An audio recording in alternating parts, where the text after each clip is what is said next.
Reacher dominates streaming charts with bone-breaking action, but its romantic subplots follow a predictable pattern. 3 seasons in, Jack Reacher keeps falling for new women with clockwork precision. Today we're examining why this formula needs a serious shakeup before it undermines the show's success. Amazon's hit series has established an unmistakable formula when it comes to romance. Each season follows an identical structure. Reacher assembles a team to tackle the central mystery, and one team member inevitably becomes his romantic partner.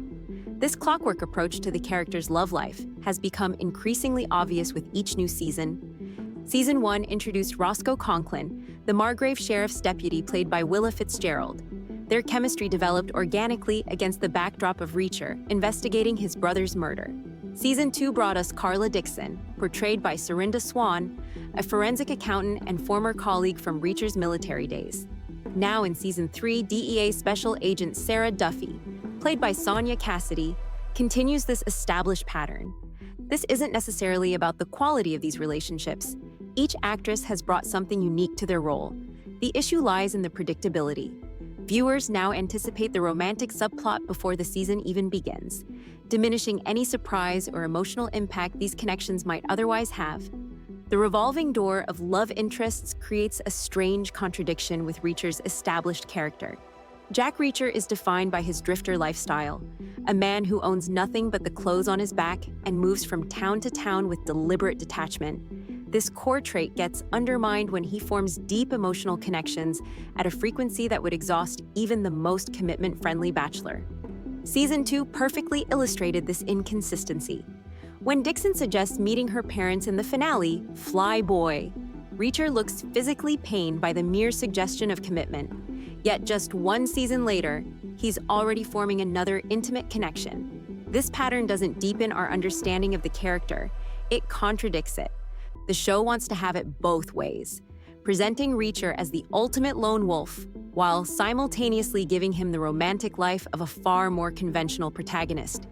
This creates a dissonance that becomes more noticeable with each passing season. Interestingly, the Tom Cruise Reacher films took a noticeably different approach to the character's romantic life. In both the 2012 film Jack Reacher and the 2016 sequel, Jack Reacher Never Go Back, the characters shared chemistry with female leads played by Rosamund Pike and Cobie Smulders respectively. However, these connections were downplayed in favor of professional partnerships. This restraint allowed the films to maintain Reacher's emotional detachment while still acknowledging the natural chemistry between characters. The TV series could benefit from this more nuanced approach, creating meaningful connections without the inevitable bedroom scenes that have become formulaic. The show's current approach feels more aligned with the James Bond formula, a new romantic conquest with each adventure, than with the more reserved character described in Lee Child's books. While this might appeal to some viewers, it risked reducing complex female characters to temporary romantic interests. The Prime Video series has already demonstrated significant flexibility in adapting the source material. Frances Neagley, played by Maria Sten, has become a recurring character despite not appearing in all the corresponding books. Oscar Finley from Season 1 made a surprise appearance in Season 2, despite having no role in the book Bad Luck and Trouble. This established precedent for character adaptation opens the door to a more innovative approach to Reacher's romantic life. The series has proven willing to diverge from the books when it serves the television format, suggesting there's room for more creative solutions to the romance question. The most compelling option would be bringing back a previous love interest in Season 4.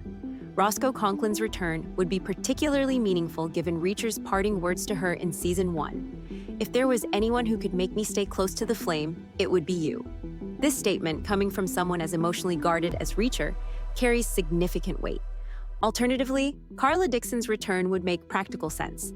As a brilliant forensic accountant with a new business venture, funded by Reacher himself, there are numerous plausible scenarios where their paths might cross again.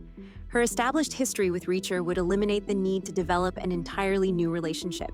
Either approach would add depth to Reacher's character by showing him maintaining a connection across time and distance, something far more challenging for a drifter than simply forming new attachments wherever he goes.